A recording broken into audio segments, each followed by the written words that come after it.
Hey guys, Michael from Larn here with the venerable Shane Kosteszyn from Moteck Machining and Cylinder Mowers. It's a bit of a rainy day out there, so we thought we'd move inside for a few minutes to share with all of you Shane's studio. This is a special room in Shane's house, which he's been very kind to show me over my many visits. And as you can see, it's kind of impressive, especially if you're into guitaring and Eddie Van Halen and that sort of thing. So we wanted to share it with you guys today, just for a bit of fun. It's a bit of a change of pace for what is essentially a lawnmower channel, but nonetheless, here we are, and we'll head back out to the shed very soon, I think. But Shane, what's going on in here?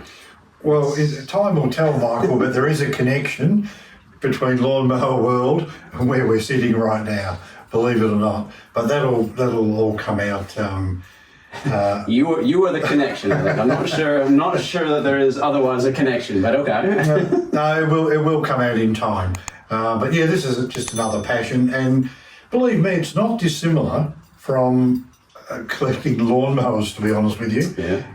These are all, not all, but most of them are tribute Van Halen EVH guitars. What's the era? What sort of decade are we talking? 70s? Well, most of these are new, yeah. Which you could buy them new.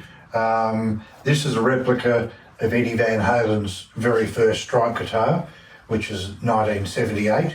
So we're sort of in the same rough Absolutely ballpark as the Scott Bonnar. I mean, loosely there is a connection in those sort of terms, yeah.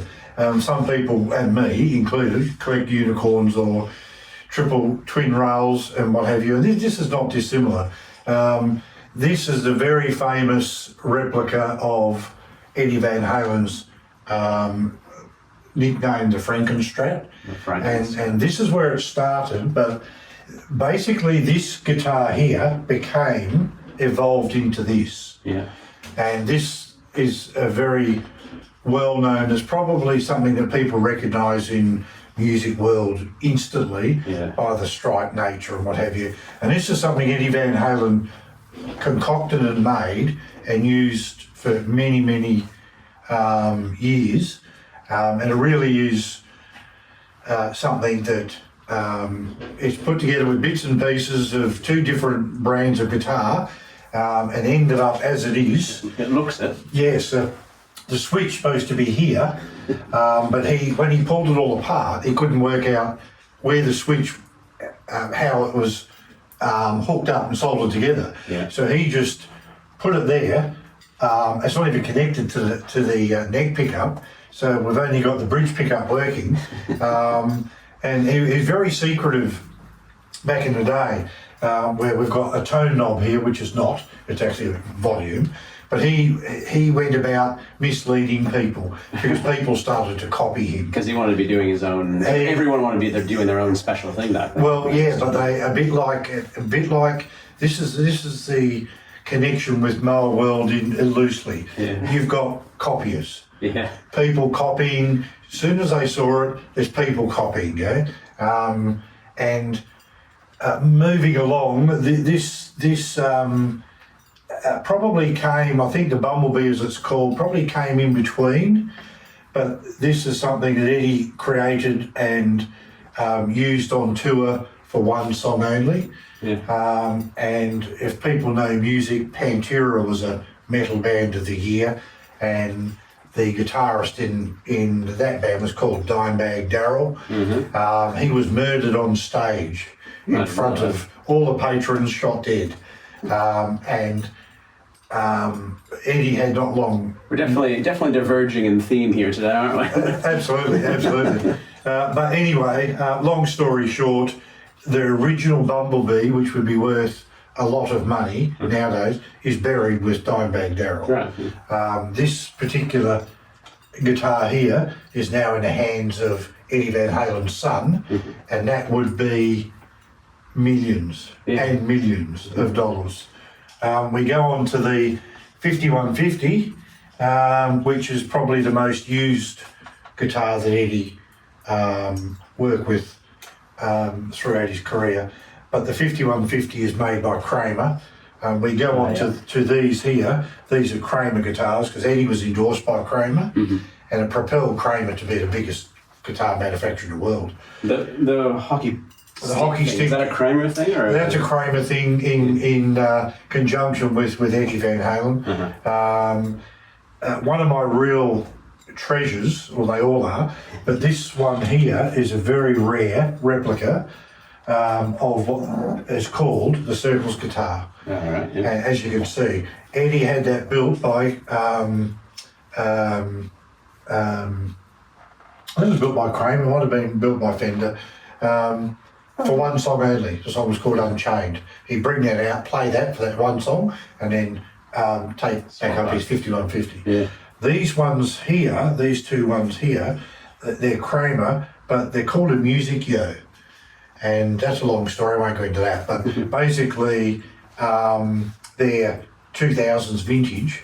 But the ironic thing about these two Music Yos is I bought this one from a guy in Canberra and this one from a guy in Paris, in France.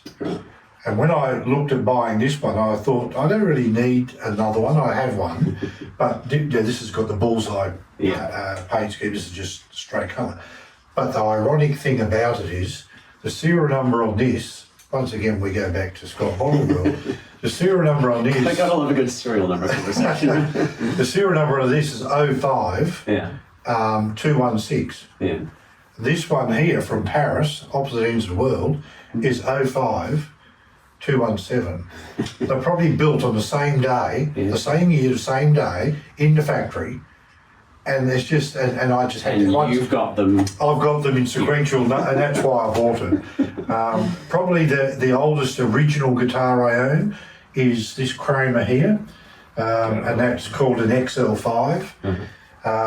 Very rare, aluminium neck. Is that a Van Halen? Nothing to do with Van Halen whatsoever. Yeah. But the association I had with Van Halen was through Kramer. Yeah. This was the first guitar I collected. Yeah. And I hunted that down for over 20 years before I bought that. Now that guitar was used by a young fellow by the name of Paul Reynolds. Not this particular guitar, but the same style of guitar, Kramer with the aluminium neck. Yeah. And he was 17 years old when the band he was in went to the US Festival, or some call it the US Festival. And the Apple guys that owned Apple were the ones that put this concert together, put millions and millions of dollars into it over 3 days.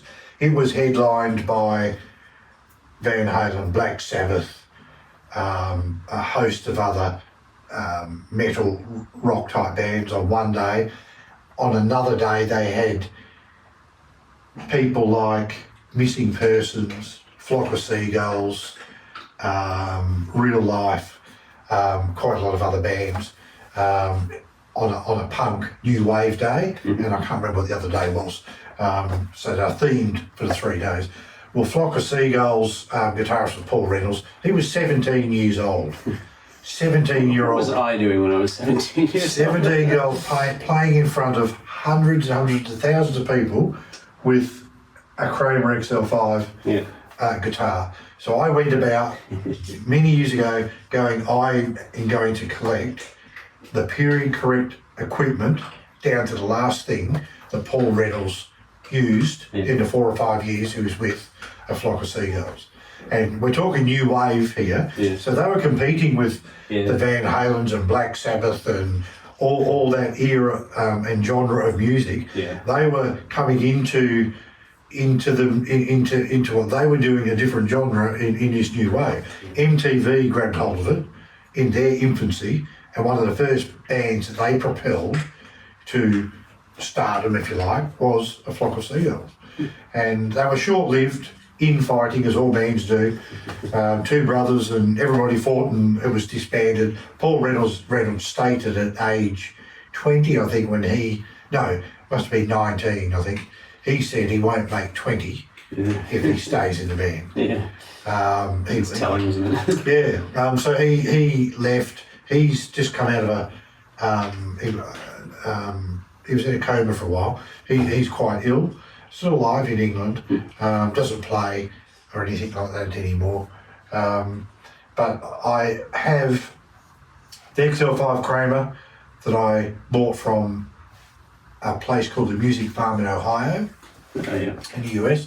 I have the JC Roland 120 amp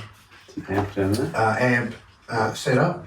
I also have the Roland RE501 tape echo machine that Paul used. Yeah, I think you've shown me that before. Yeah, that's a real intricate bit of gear. And then I have the original pedal, which is a Proco Rat big box pedal. Yeah. All 1980 stuff. Yeah. And Cool. it's not dissimilar to, I can't come in here some days and look at the era of this, although these tribute guitars are brand new. Yeah. Although this one was second hand. Yeah. I bought it because you can't, I hunted for years to get that. Yeah. I bought it out of Leeds in England. Yeah, right. And you just can't get them. I have the full collection of EVH tribute guitars bar one. Right. And I'll hunt that one down one day. I'm sure you will. Yeah, one day. I was just going to say, I know you as a very passionate person when it comes to lawnmowers and Yeah. Scott Bonnars in particular, so Yeah. it's no surprise to me to find this in your house. Well, And yeah, it's I'm just very an 80s. equal level of passion. Yes, and you can see by the, this is a brand new 5150 current. It's taller than I am. Yes, and then you have over here, the centre one there, the 5150, there's only 1,200 of those made. Yeah. 1,200, that's all. And I have two of them, that's one of two. Quite rare. I bought that out of Canada. Yeah, right. Yeah, I sort of all over the world. But yes, it's so similar to mowers. We hunt down that unicorn, that hard one to get. You know, the solid X have always been harder than the twin rail. So it's not and the ear is the same. Yeah. So I guess it goes hand in hand with. I come in here and mess around, or I go out in the shed and mess around the same era of equipment. It's always good to have a mix of interests, I suppose. Is what it is. Absolutely. and the silly thing about it is I don't necessarily play. Yeah. I think that might matter to some people, and to other people who are collectors, that's just okay, though, isn't it? Well, yeah, I'm unlike the mower scene where I collected for many years, but I build and make parts, as people know. This is a little different. Yeah. However, I have all the parts required to build two guitars. Yeah. And Eddie Van Halen, the famous 5150, his backup guitar was 1984, and that was built when they released the album called 1984 in 1984. Yeah. So I have a brand new body, brand new neck. I have everything available to me, which I've sourced over the years, right down to the German-made Floyd Rose bridge.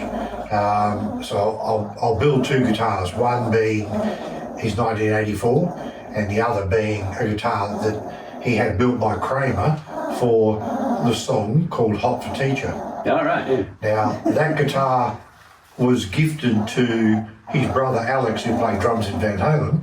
It was gifted to Alex's drum tech. All right. And I think he passed away, I'm not sure, but he handed it down to a nephew.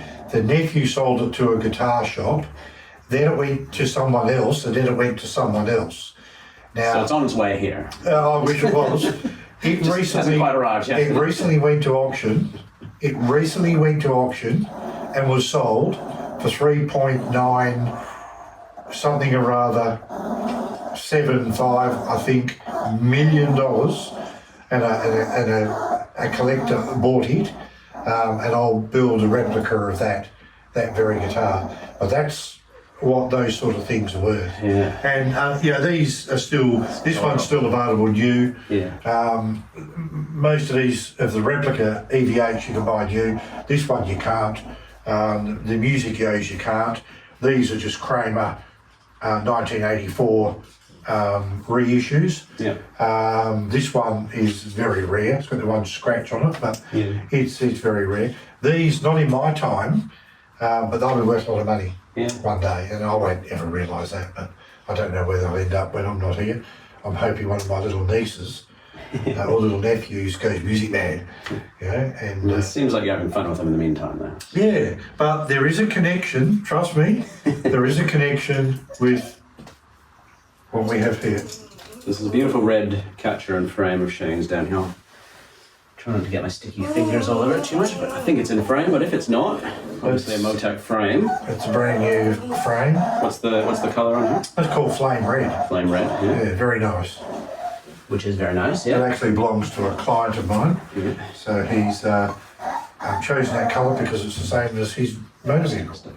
All right. No doubt when it's built up, he'll put it up for people to view. But it's not a full-blown resto as we know it. It's new frame, catcher, all that sort of stuff. But he's using his original engine, handlebars, and some people are going to say, oh, you know, why would you do that? Well, Budget.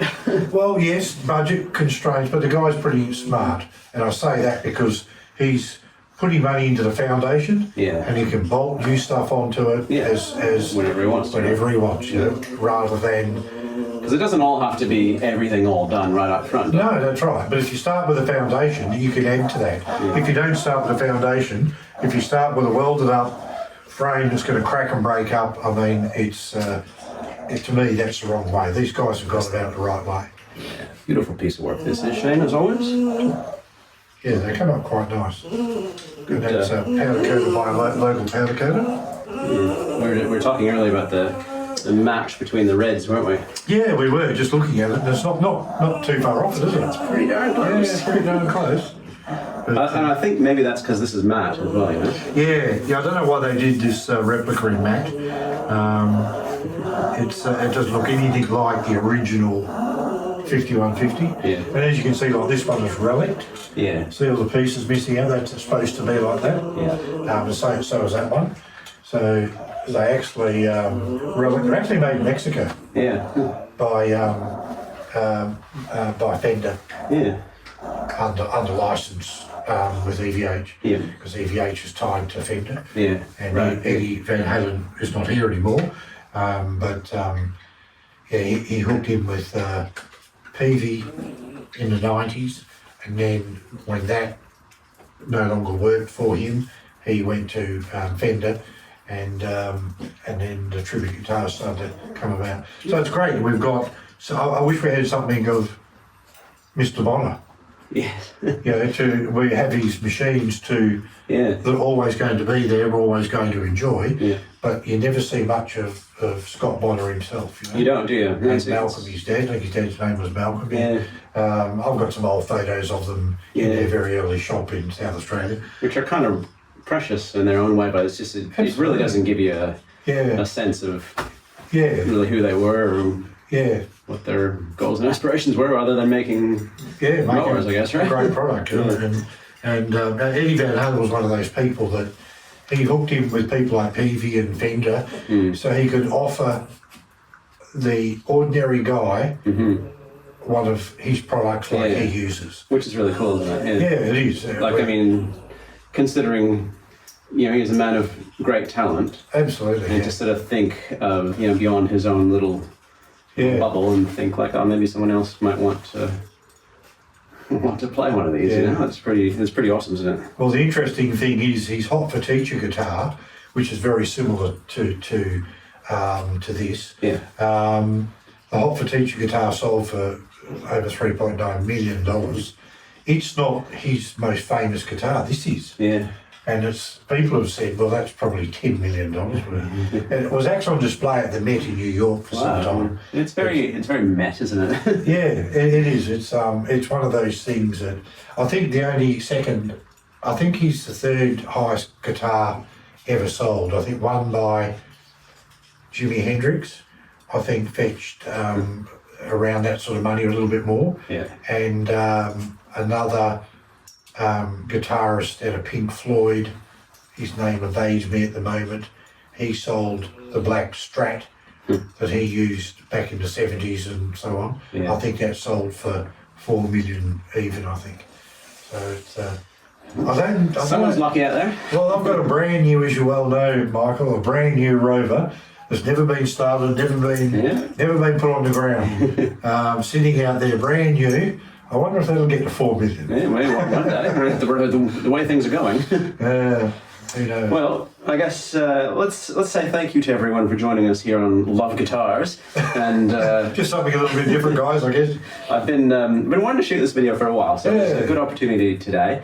I've been bugging Shane to turn these amps on and give it a crank, so maybe I'll see if he's up for that after we finish up and maybe tie that into the end of the video. But for now, I think we'll say thanks for sharing this little treasure trove with us, Shane. Oh, no, we can always hit, always fun. We can always hit the drums, can't we? He's got a drum kit out there as well. I walked in today and tripped over some cymbals, and there's like more amps out there. He's just gone nuts. So anyway,